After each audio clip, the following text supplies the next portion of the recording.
Bismillahirrahmanirrahim. Assalamualaikum warahmatullahi wabarakatuh. Alhamdulillahil wahidil qahharil azizil ghafar mukawwirul laili 'alan nahar wa tabsyiratan lidzawil qulubi wa i'tibar amma ba'd. Saya Faizia Aulianisa, mahasiswi Pendidikan Bahasa Arab semester 2, akan mereview pembelajaran hari ini, yaitu mata kuliah Sejarah Peradaban Islam yang berjudul yaitu Peradaban Islam pada masa Khalifah Utsman bin Affan. Nama lengkap Khalifah Utsman bin Affan yaitu Utsman bin Affan bin Abdi Syam bin Abdi Manaf bin Qusay al-Quraisy. Beliau dikenal dengan sebutan Abu Abdullah, lahir pada tahun 573 Masehi di Mekah dari pasangan suami istri Affan dan Arwah. Beliau merupakan salah satu keturunan dari keluarga besar Bani Umayyah, suku Quraisy. Sejak kecil, beliau dikenal dengan kecerdasannya, kejujurannya, dan kesolehannya, sehingga Rasulullah SAW sangat mengaguminya.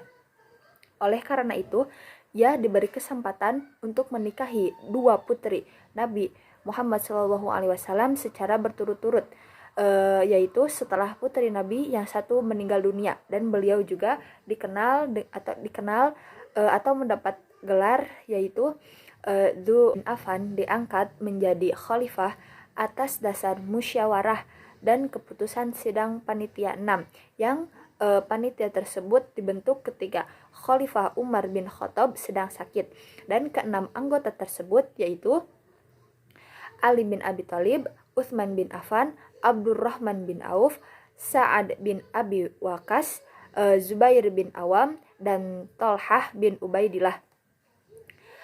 3 hari setelah Umar bin Khattab wafat, bersidanglah keenam panitia tersebut, dan Abdurrahman bin Auf memulai pembicaraan dengan siapa di antara mereka yang bersedia mengundurkan diri.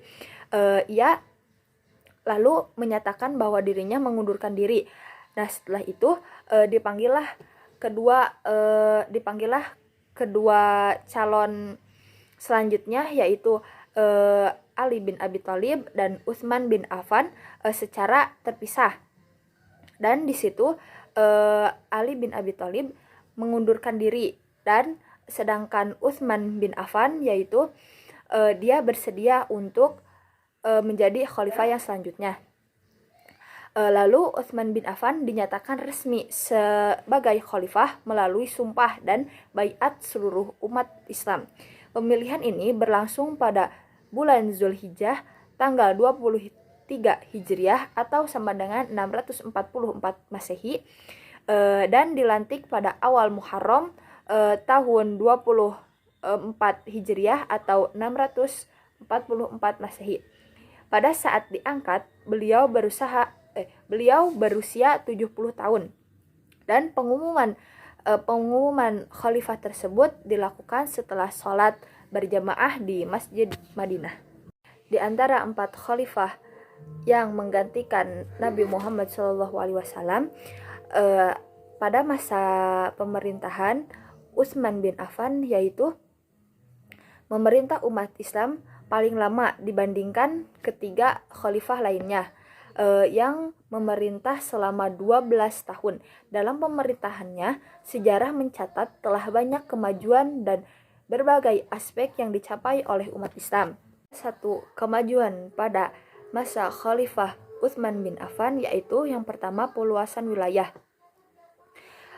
Pada masa Utsman bin Affan adalah sebagai zaman keemasan di mana tentara Islam mendapat kemenangan yang luar biasa satu demi satu, dan dari negara-negara yang dahulunya berada di bawah kekuasaan Romawi, Persia, dan juga Turki itu jatuh kepada kekuasaan Islam. Yang selanjutnya adalah pembangunan angkatan laut. Pembangunan angkatan laut ini bermula dari adanya rencana Khalifah Utsman bin Affan untuk mengirim pasukan ke Afrika, Mesir, Siprus, dan Konstantinopel.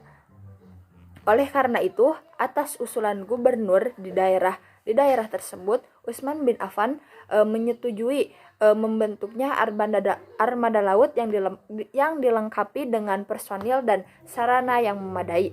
Yang ketiga adalah beliau juga mengumpulkan mushaf Utsmani gitu. Ketika terjadi perang di Armenia dan Azerbaijan dengan penduduk Irak, di antara orang yang ikut menyerbu kedua tempat tersebut ada Hudzaifah bin Aliman. Ia banyak menemukan perbedaan cara membaca Al-Quran gitu. Sebagian bacaan itu tercampur dengan kesalahan, tetapi masing-masing berbekal dan bertahan dan mempertahankan bacaannya. Bahkan mereka saling mengkafirkan. Melihat hal tersebut, beliau melaporkan kepada Khalifah Utsman bin Affan, dan para sahabat mulai khawatir kalau perbedaan tersebut akan membawa perpecahan dan penyimpangan pada kaum muslimin. Mereka sepakat untuk menyalin lembaran pertama yang telah dilakukan oleh Khalifah Abu Bakar yang disimpan oleh istri Rasulullah, yaitu Siti Hafsah, dan menyatukan umat Islam dalam satu bacaan yang tetap pada satu huruf. Nah, selama pemerintahannya banyak peristiwa politik yang terjadi dan mengundang polemik di antara para sahabat Nabi Muhammad SAW. Kebijakan yang dianggap tidak populis dan konvensional menjadikan pemerintahan Utsman bin Affan menjadi tidak efektif, dan banyak mendapat kritik dari kalangan sahabat-sahabat atas kebijakan-kebijakan yang dinilai berbau nepotisme. Mungkin sekian review dari saya. Mohon maaf apabila terdapat kesalahan. Syukran katsiran. Wassalamualaikum warahmatullahi wabarakatuh.